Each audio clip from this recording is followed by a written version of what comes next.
ઉત્પત્તિ એકાદશી વલ્લભે કોઈ પણ વસ્તુની જે આપણને વાત કરી છે એનું મહાત્મ્ય પહેલાં સમજાયું છે. એવું જાતે નથી કહી દીધું આજે ઉત્પત્તિ એકાદશી, આજે રમા એકાદશી, આજે દેવ ઉઠી એકાદશી, આ દેવ પોઢી. ના ના ના ના ના, પહેલાં આપણને એની લીલા સમજાવી છે. પણ આપણે ન સમજીએ એમાં વાંક આપણો કે વલ્લભનો. અને તમે મહાત્મ્ય સમજો ને પછી તમને વધુ આનંદ આવે. તો જો પહેલાં રમા એકાદશી હતી, પછી દેવ ઉઠી એકાદશી એટલે કે પ્રબોધિનીજી. એટલે તમે બધા લગન બગનના ગીત ગાયા હતા કે નહીં? બોલો, હું રહી ગઈ ને? અમે ત્યાં ગયા હતા. કહેવાનો આશય એ છે દરેક એકાદશીનું મહાત્મ્ય. 12 મહિનાની 24 એકાદશી અને 2 અધિક મહિનાની ટોટલ 26. એમાં 4 જયંતી આપે છે: વામન જયંતી, ઋષિ જયંતી, રામ જયંતી અને નંદ ઉત્સવ. આના સિવાય વલ્લભે સ્પષ્ટ આજ્ઞા કરી છે કે તારે કાંઈ નથી કરવાનું. પણ તોય જેવી નવરાત્રિ આવે, જો બધા સમજી ગયા, અમારે સંપૂર્તિ પાઠ કરાય, અમારા માતાજીને સ્થાપન. એટલે પણ એકવાર આની યારે પરણી જાવ પછી મારે એના ભાઈબંધ દ્વારા જવાય. જો એ સમજીએ છે અને જાવ તો આને ગમે એ મને કાઢી ન મૂકે પણ ઉદાસ તો થઈ જાય. તો મારા વાલા, આજે ઉત્પત્તિ એકાદશી. અત્યારે શેના પદ આવે? વ્રતચર્યાના. અમારો વસન દેહો મુરારી, હમ જલમાં જ ઉઘારી. આ બધા કીર્તનના ભાવ ઊંડા છે. આનો અર્થ દુનિયાવાળો ખોટો કરે છે. જેને પુષ્ટિ માર્ગની ખબર નથી. ઠાકોરજી 5 વર્ષના અને વસન હરી લે વસ્ત્રો. એમાં તમને લાગે કઈ દોષ હોય?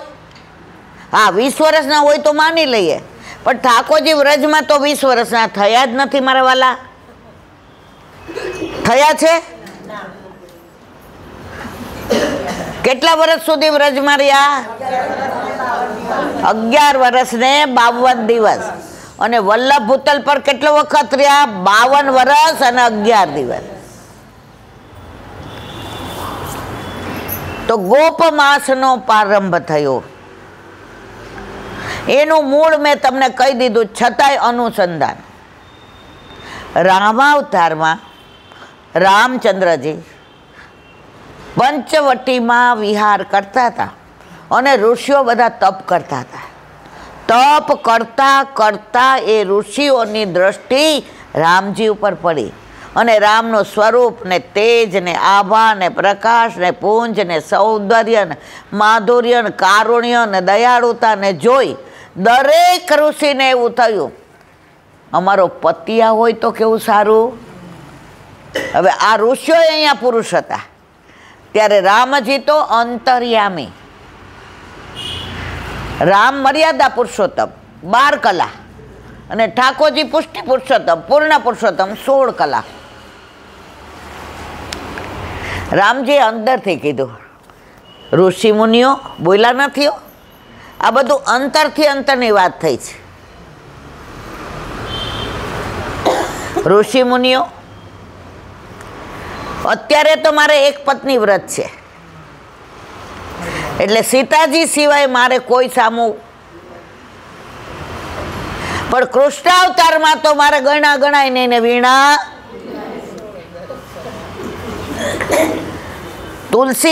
તુલસીદાસ જેને રામાયણ લખી ને એના ભાઈ કોણ? નંદદાસજી, જે અષ્ટસખામાં છે. હવે એ અહીંયા વ્રજમાં આવ્યા ને તો રહી ગયા, ગયા જ નહીં પાછા. તો તુલસીદાસજીએ પત્ર લખ્યો, ભાઈ તું સરયુ છોડીને ત્યાં ગયો, તું અયોધ્યા છોડીને ત્યાં ગયો, તું રામને છોડીને ત્યાં ગયો. આખાનું તો વર્ણન નહીં કરું કારણ કે આપણી પાસે સમયનો અભાવ છે, પણ જે નંદદાસીએ પત્રનો જવાબ આપ્યો ને બધાએ સાંભળ્યો. ત્યાં સરયુ છે તો અહીંયા અમારે યમુનાજી છે, ત્યાં સરયુ છે તો અમારે અહીં યમુનાજી છે, ત્યાં અયોધ્યા છે અમારા અહીં ગોકુળ છે, ત્યાં રામજી છે તો અહીંયા કૃષ્ણચંદ્ર છે. તુલસીદાસે પાછું લખ્યું, એવાને શું તું પ્રેમ કરે છે જેને 16,008. અમારા રામચંદ્રજી જો એક પત્ની વ્રતા, સીતાજી એક જ. તો એકને પ્રેમ કરતા હોય એને પ્રેમ કરને. નંદદાસીએ જવાબ લખ્યો, રામજી એકને નો સાચું હોય કા રાવણ લઈ ગયો, અને અમારા 16,008 જો લેર પાણી લાડવા. આ બધો આનંદનો વિષય છે. તો આ ઋષિ રૂપા બધી ગોપીઓ થઈને ક્યાં આવી? વ્રજમાં. હવે તપ કરતા હોય એને તપ જ યાદ આવે. ઋષિ રૂપા ગોપીઓની સાથે ઠાકોરજી ખેલતા રમતા બધું કરતા, પણ ઓલો જીવ કયો હતો? ઋષિનો. કરતા હતા શું? તપ. તો અહીંયા બધાએ નક્કી કર્યું એ કે આપણે તપ કરીએ ને તો પ્રભુ આપણને પતિ તરીકે મળે. ઠાકોરજી કે હું શું અહીંયા હું આંટા મારવા આવ્યો છું? પણ ઋષિ રૂપા હતા ને, જે તપ કર, જે મર્યાદામાંથી પુષ્ટિમાં આવે ને. શરૂઆતમાં બ્રહ્મ સંબંધ લઈને ઠાકોરજી પુષ્ટ કરાવે ને પછી મને ફોન કરે, એટલા ફોન આવે ને કાન 20% વયો ગયો છે. એ કે ઈલાબેન અમારે પાકી 11 કરવે છે. મેં તો વળી પાકી ને કાચી બે જાતની હોય. એ કે નહીં પાકી. મેં તો બરાબર. એટલે તમે કેવી રીતે કરો છો? એ કે એમાં એવું હોય. મેં તો હા, આગલા દિવસે દસમના 91 કરવાનું, 11 ઉપવાસ અને 12 91.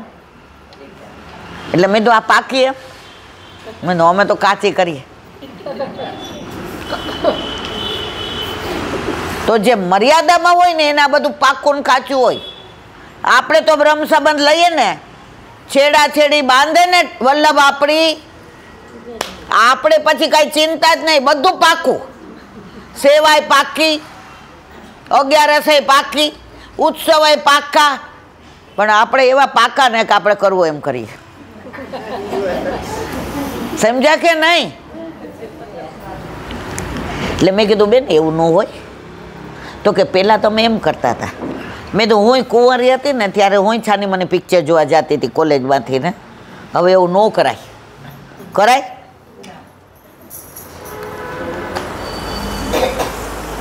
આપણામાં તો વલ્લભે જે આપણને રીત આપી છે એ રીતે જ થાય.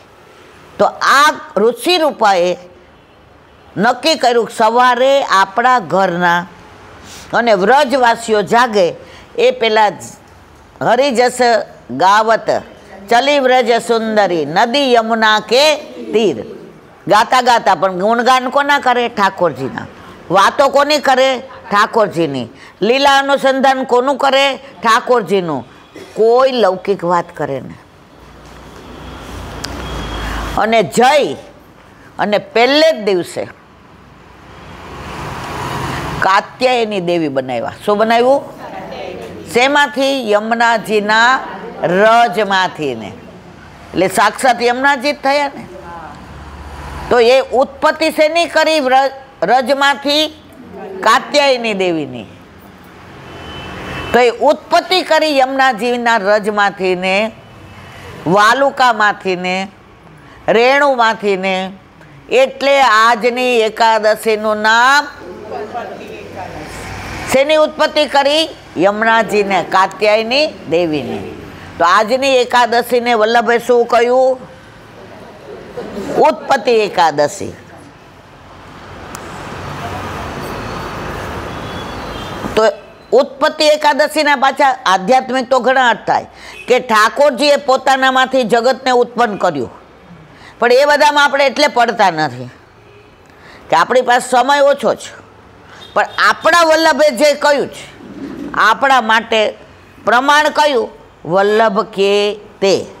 કારણ કે વલ્લભે શાસ્ત્રના પ્રમાણ વિના કશું જ આપણને આપ્યું નથી. તો એવી આજે ઉત્પત્તિ એકાદશી. હવે એક નાની વાત સાંભળવી જ કે આરામ કરવો જ?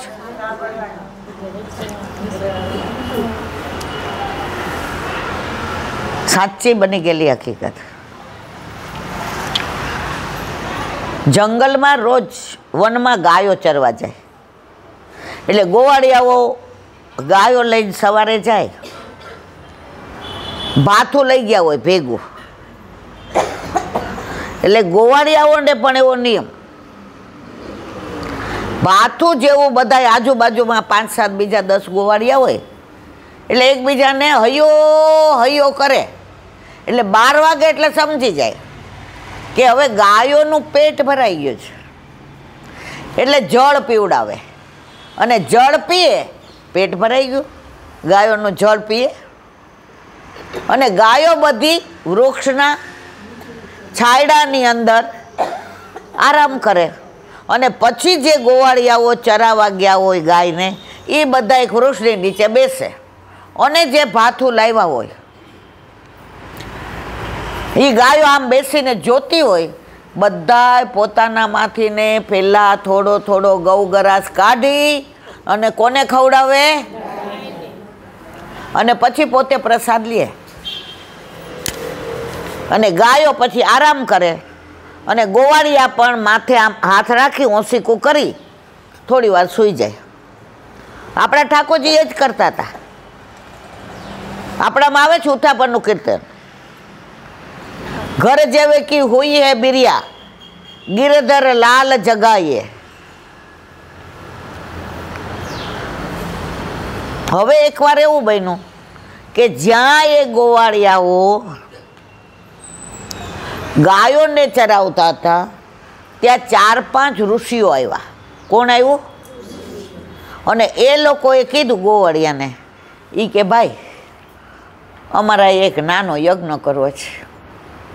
અમે નક્કી કર્યું કે જ્યાં બહુ ઘોંઘાટ ન હોય, જ્યાં લૌકિક બધી લીલા ન હોય, જ્યાં બધું પવિત્ર હોય, તો અમારા 4.5 મહિનાનો ઋષિ તપવાળા એટલે મર્યાદાવાળા, અમારા 4.5 મહિના પૂરા થયા એટલે અમે નાનો યજ્ઞ કરીએ. તમે તમારી ગાઉનું ગૌમૂત્ર અમને આપશો? ગોવાળિયા કે આજે અમારી ગાયે રાજી થઈ ગઈ. એ કે હા. તો ગાયો ઊભી થઈને જેટલી ગૌમૂત્ર આપે એવી એ બધાએ ભેગું કર્યું તબડકામાં અને ઋષિઓને દીધું, ત્યાં છાંટ્યું. પછી કે હવે છાણ એ કે લઈ આવીએ. એ કે પણ એક શરતે આપીએ. એ કે તમારે દરેક શરત કબૂલ મંજૂર છે. કે શું? કે અમને વેદ તૈયાર કરી દેશો? વેદી એટલે ઓલું યજ્ઞ કરે ને, સમજણ પડે છે ને કે ગતરમ ગતરમ થાય. એ કે હા અમારે કરવાની એમ, વેદી અમે કરીએ. એ કે હા અહીંયા ઈંટું બધું છે ને, તમે આવી રીતે. અમને તો ખબર જ નહીં યજ્ઞ કેવી રીતે. ગોવાળિયા હોય માર જેવા જ હોય ને, એને જ ગાય ચરાવવા સિવાય બીજી કાંઈ ખબર ન હોય.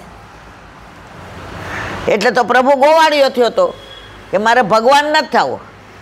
ઠાકોરજી નથી થવું રાજ મારે, ઠાકોરજી નથી થવું મારે, સદા નથી પૂજાવું રે મારે, ઠાકોરજી. વ્રજમાં ઠાકોરજી ઠાકોરજી છે જ ને, ગોવાળિયો જ છે. હવે વેદી તૈયાર થઈ ગઈ. જો ગાયનું મૂત્ર, ગાયનું છાણ.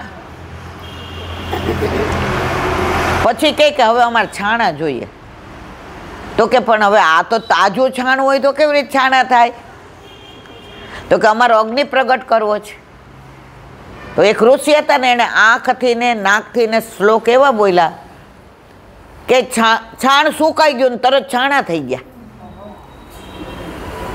અને અમે લોકો એક સોમ યજ્ઞમાં ગયા હતા.